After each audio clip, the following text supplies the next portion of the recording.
When you're living in the darkness, you can't see. When you're living in the darkness, you cannot understand what life is like on the other side in the light. When you're standing in the darkness, you have nothing but yourself and you feel alone. You feel trapped and encaged and tamed to a certain way of living.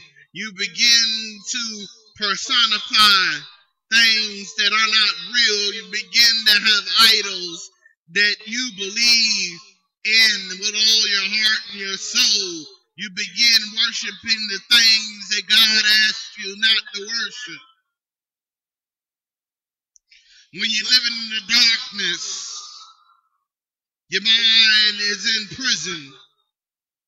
And when your mind is in prison, it's going to be hard to break you free. It's going to be hard to wake you up. It's going to be hard to live life when you're living in the darkness. When you're living inside the wilderness that we call the earth, it's hard to climb out of the wilderness into the valley of peace, into the promised land, unto destiny. It's hard for you to be a lighthouse for all mankind when you are in the darkness. When the light shines everywhere but on you, you're living in the darkness. When the voices begin to manifest inside your head and tell you that you are nobody, and you don't believe that you are somebody, you're living in the darkness.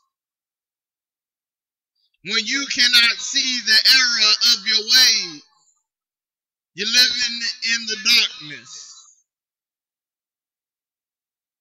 When you can't get others to rally around and give you the strength you need to climb up out of the ditch, you're living in the darkness.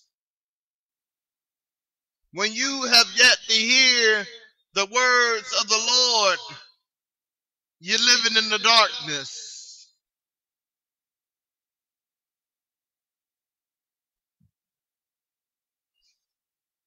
See, I once lived in the darkness.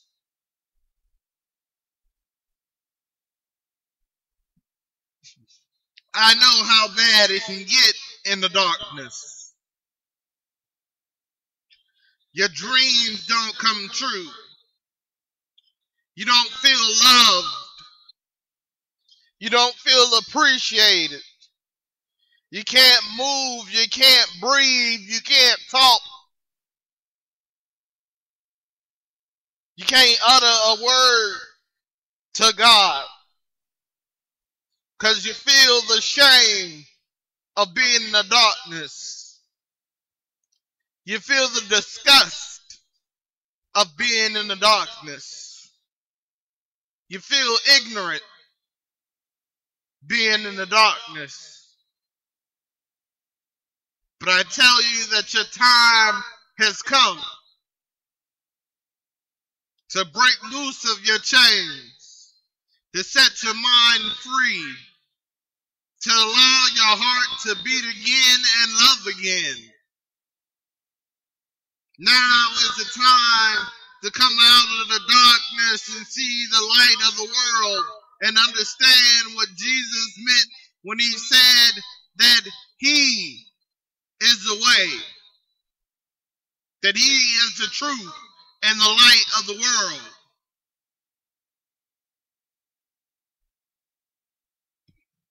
Because if anybody has suffered, he suffered for all mankind.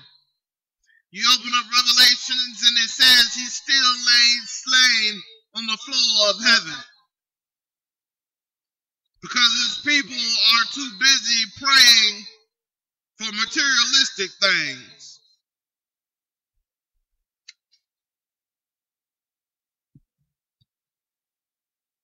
Praying for a new house. Praying for a new car.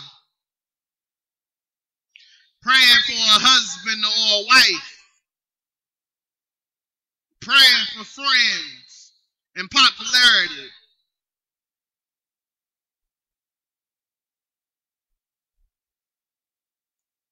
When you should be praying to get out of the hellhole of darkness. When you should be praying that the chains of oppression will be broken.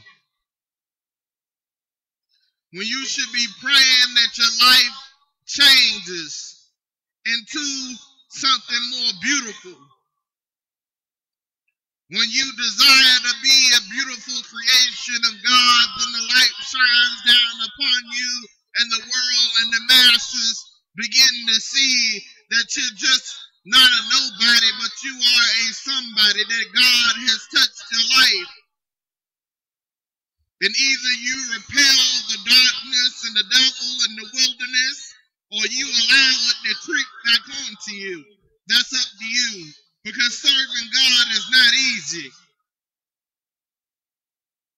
Anybody who tells you serving God is easy is lying to you. Anybody who told you that all you had to do was get saved and you were going to heaven lied to you.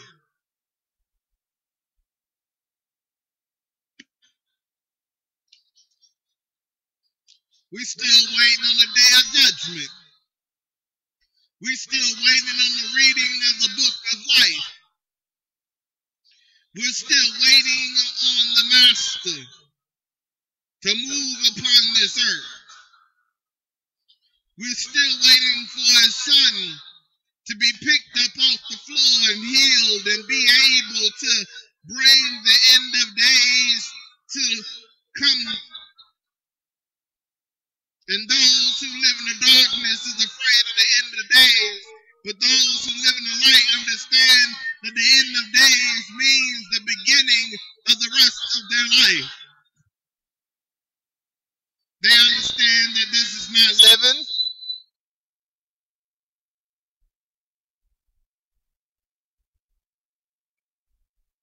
Well, you spend most of your time wondering how you're going to put a roof over your head.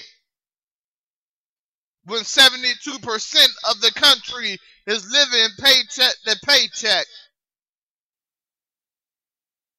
When they're single-parent homes where the parent can barely spend time with their children because they have to work to put food inside their mouths. When our young people are reaching for hope, dreaming of the desire to be something that will heal this world, something that will save this world. But we all know in Revelation it says that he will roll the world up and burn it. That those that don't belong to him shall burn with those who have done great misdeeds in the name of the Lord.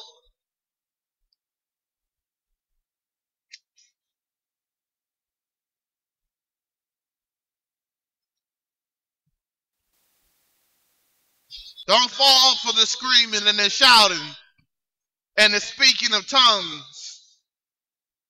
Don't fall for the choir singing hymns. But listen to the words that are delivered.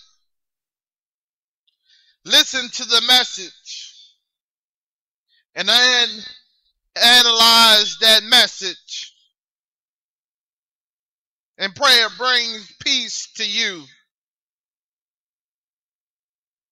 Now, some of us don't have a church that we can go to and feel free to move around and not cautious of oneself.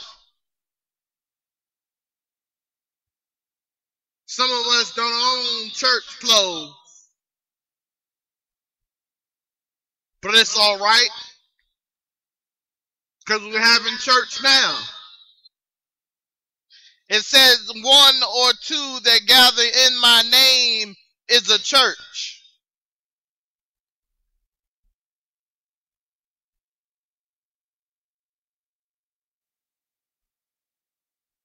the darkness will tell you, stay away from the scriptures. The darkness will tell you that God is forsaking you. The darkness will tell you that this is what's going on. This is what's popular. To see what club is jumping.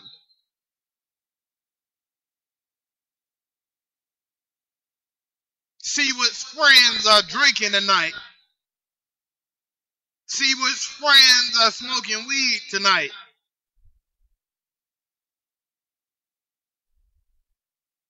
But we are in relationships where we are not treated as equals, where we are treated as lesser than who we are. We are mighty. We are the children of God. We are the sons and daughters of God. We should not be treated wrongly. We should not be treated less than what we are. We should be treated with the utmost respect.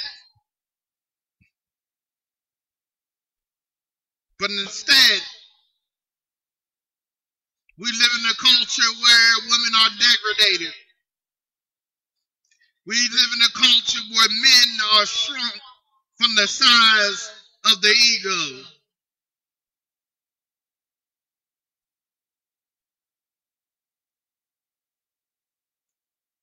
We live in a culture where if we don't dress right, if we don't act right, if we don't speak right, we're outcast. We're shunned. We're talked about. We're persecuted. We're denied the rights of life. But it's okay to be denied because Jesus was denied. It's okay to be persecuted because the Lamb was persecuted. It's okay to be strung up on the cross because your teacher was strung up on the cross and nailed to it. See, we live in a time when everything is so easy that we fail to do the hard things.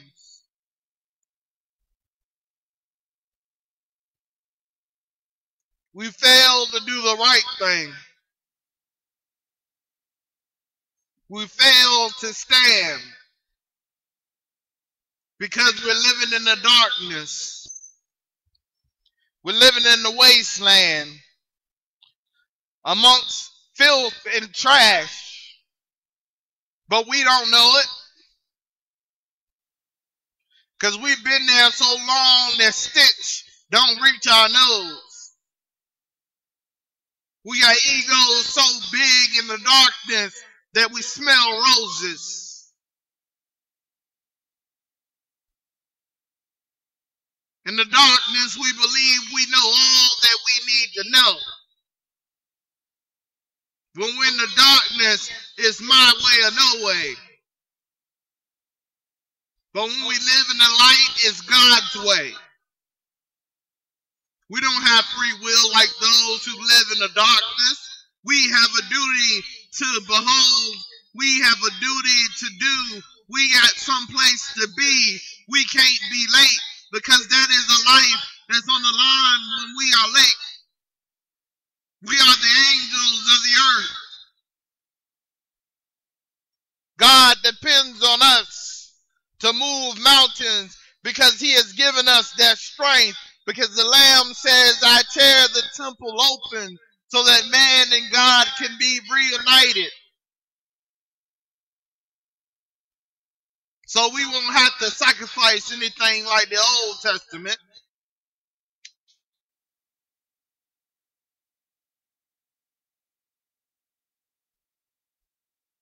Our blood, sweat, and tears is the sacrifice for God.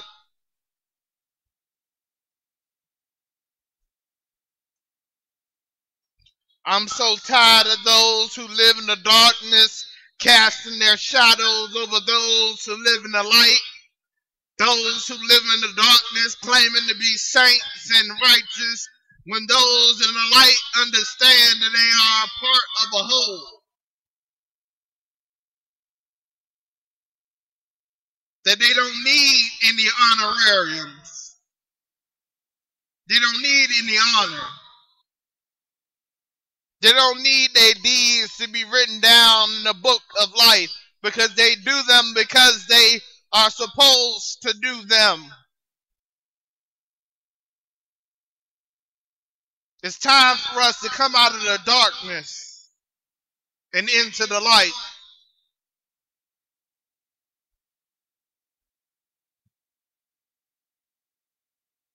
Our children are witnessing things they should not see because we keep allowing things to deter us and call it freedom.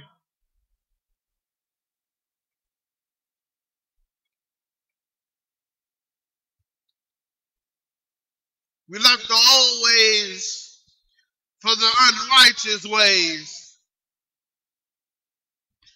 We left the new ways for a new era. An era of darkness. An era of sadness. An era of pain. An era of shame. We blame God for things that God has no control over because the earth is the dominion of the devil.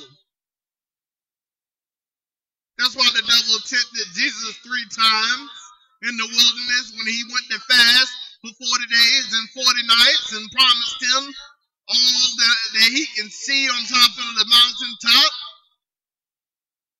Asked him to cast himself down in the middle of a jubilee.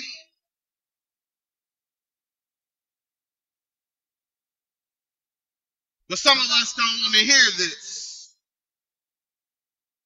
Some of us fear this. People walking around saying, I'm a God-fearing Christian. What is that?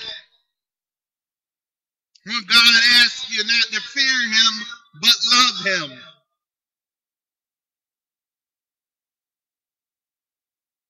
And it's all right if you don't affiliate yourself with a religion. It's all right if you consider yourself an atheist. Even atheists do God's will. Feeding the poor. Giving back to the community in which raised them, to ensure that there's a community for the future. Teaching what is right and what is wrong to their children. Having morals and having ethics. Those who believe in a higher power but will not put a finger on a religion. There's nothing wrong with that. There's something wrong with society that says we have to group ourselves in one religion. When God speaks many tongues and many languages and speaks to every tribe and every nation that is on the face of this earth, you're living in the darkness. If you say that God is a mysterious God, God do things so that you can see that he is powerful, that his name must be praised all through life, from second to birth to death.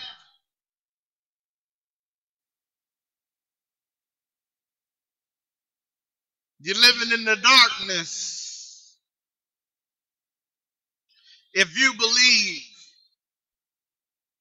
that you're going to heaven before those who have suffered on this earth for so many years, when you could have lifted a finger to help them and you did not, where you stood in the middle of false preachers and false teachers and allowed them to indoctrinate you into the darkness. You ain't going nowhere. Tithing 10% to the church, but don't even tithe 10% to your community. You ain't going nowhere.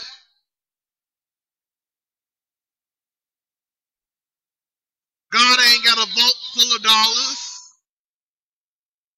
but these mega churches do. And what do they do? Who do they save? Not a sinner like you. For it says that we are all sinners and we all fall short of the glory of God. So even the man preaching is full of sin, has committed sins, and still commits sins.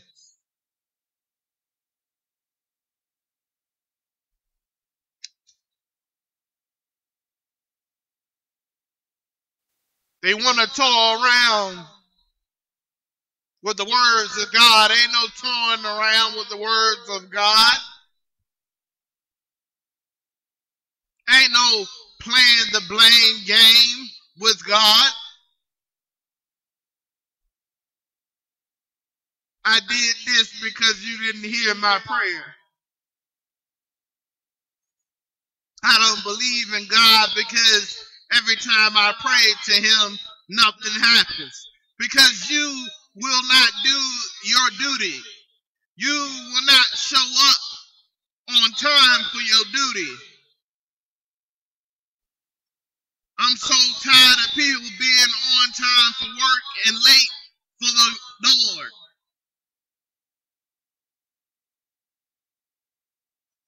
Spend their time sleeping the day away.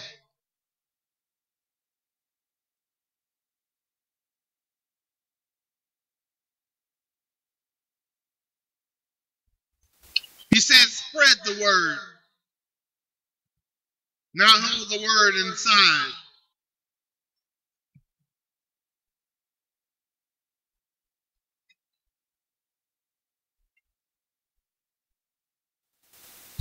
We have to change, my people.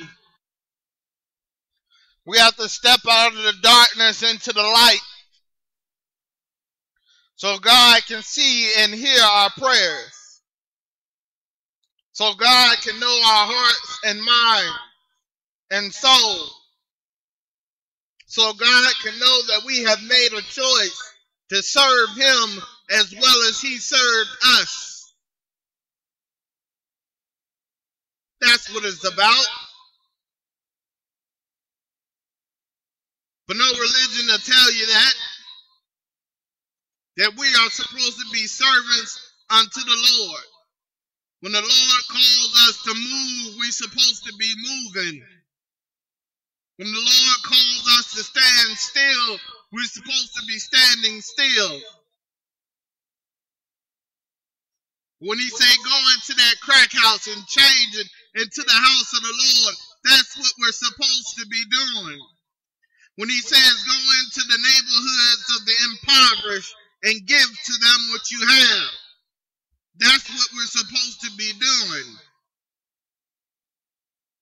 I hear so many say they're stocking cash for their retirement, but they're leaving a whole generation behind in ignorance. The wealth is in those children of the future.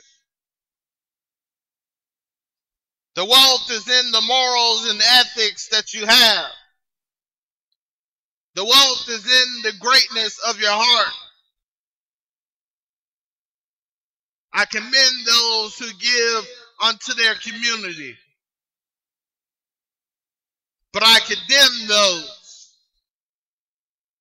who uses the name of the Lord to do trifling things, things unspeakable.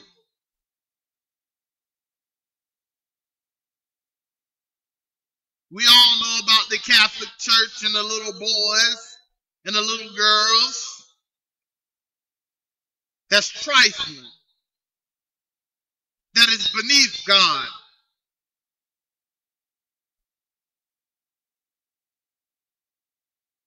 We have to begin to start somewhere in our life. And that time is now to come out of the darkness, to come out of the fear, the betrayal, and come into the light. God says he needs more lighthouses for all mankind. He needs more to worship the Lamb that's laid slain on the floor of heaven, to heal them, to raise them up from the dead, so that he may be able to walk upon us and provide justice to our enemies.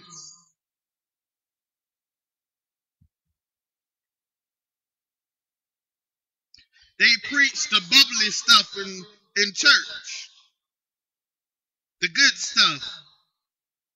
But they don't tell you that at the end of the story that you're going to have to be a martyr for the cause of God, that you are going to have to stand and give a testimony before God and the world. And it takes a lifetime to put in order your story. It takes a lifetime writing in the book of life who you are and what you are.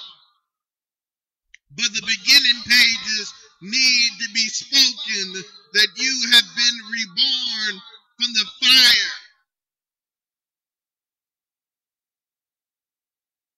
Now you have water baptism and you have fire.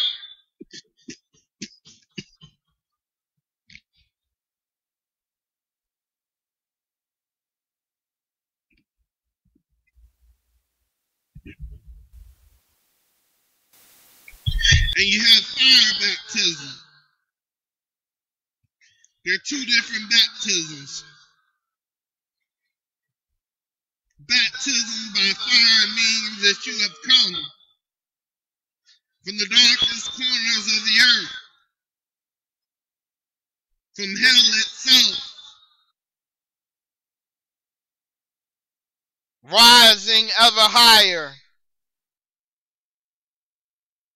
rising still as your feet begin to lift off the earth,